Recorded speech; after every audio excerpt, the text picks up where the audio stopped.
Steve Jobs was a very different personality over the time frame I knew him. I met him when he was in high school.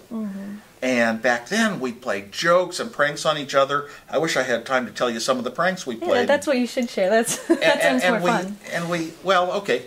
Well, it would get up, there was a point, I was in college, he was in high school. We had this thing called a blue box that could make free calls anywhere in the world. Yeah. And we'd go out to 2 payphones and sit late at night calling special numbers we heard about and talking to networks of other phone freaks. And one time we were at our old high school, Homestead High School in Cupertino, and by the cafeteria they had 2 payphones. Well, I installed a switch on the payphone so you could kick the switch and both payphones would get a dial tone. Okay, this was fun. And then we sat there with our blue boxes all night long, you know, making long calls to see where we could get to in the world. We were not calling friends, and that stuff he may have been, but I wasn't. So what I did was I did an emergency interrupt from my phone right next to his. He couldn't hear me talking. Did an emergency interrupt from the name that we well knew, George Alex, who was the chief special agent of the local phone company. Steve hung up his phone, said, "We got to run. They're here." But that was fun, and we did a lot of great pranks together. But there's not enough time to tell pranks. So he was that kind of a person. Once we started Apple, he sort of had something he wanted in his life to find the formula to be an important person. He was now the founder of a company that had a money investment, and he wanted to be the person to run a company. I wanted the opposite. I wanted to be out of the limelight. Don't see my face. I can do my engineering well, and nobody will kick me out of the company because nobody can beat me at engineering. And I didn't want to be involved in the politics of the upper stuff. Steve was very young at first, okay? He was asking questions. He was trying to find out, how do you run a company? What are the important aspects of marketing? And he was taught these things by our leader, our investor. And later on in his life, Steve was the one to espouse it, as though this is the correct thinking. But really, he doesn't go back very often and give the where he got his ideas from. But he does speak about how we all build on the work of others before us. So in those early days, he was learning. As he talked to the press more and more, he got finer at his speaking delivery and conveying the points of the importance of computers had to be his big thing, because he was not an engineer. He was not a designer of a computer, but he had turned it into a product. He knew how to, you know, you need a plastic case, and you need a board with the parts on, you need bolts that bolt it together, and there's a lot of steps you have to take to make a great design of mine into a product that can be sold. Right. So he got credit for that.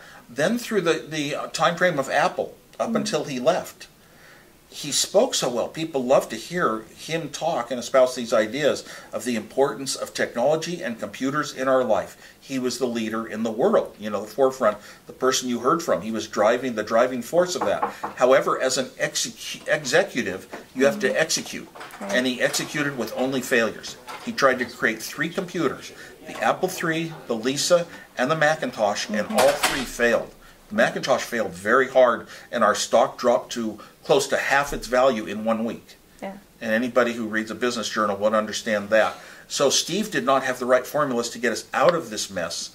Others in the company that Steve makes it sound like we're against him, we worked for 3 years, real hard to finally build the Macintosh market where we could give up where it equaled the Apple II.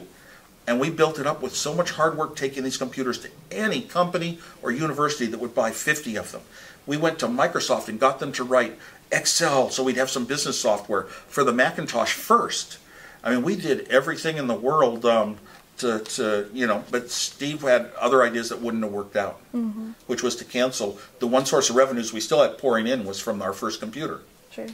I judge people by how nice they are, and I was brought up to be nice, and I just don't make friends. I'm a non-conflict person. I don't make enemies, I mean. And, sorry.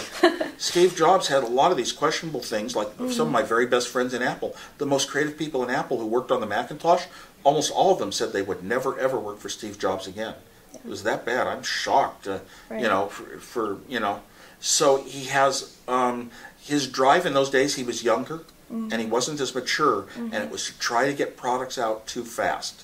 And he would push people, he would push times, he would put out products before they were ready to capture mass markets, and he learned, I think he learned a lot from that. He respected people, though, that were very, very brilliant.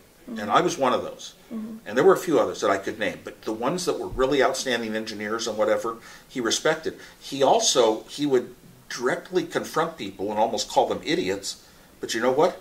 When they confronted him back and told them why they were right and understandable forms, he was just testing and learning. This is exploring life, and he would respect those people and give them high privileges in the company. And so that was one thing. He did respect somebody who believed enough in their own ideas to speak for it and not just shut up and be shy around him. Sure. I think some of those personality traits are still in the person who runs Apple now, Tim Cook. When Steve returned, though, he was much more able to execute as a CEO and build a company with the right structure, that when the right product ideas came along, the company was ready to spin on a dime and manufacture them. And he did not show Bill Gates the iPhone for the years that it was in development, like he had shown the Lisa before the Macintosh, you know. Right.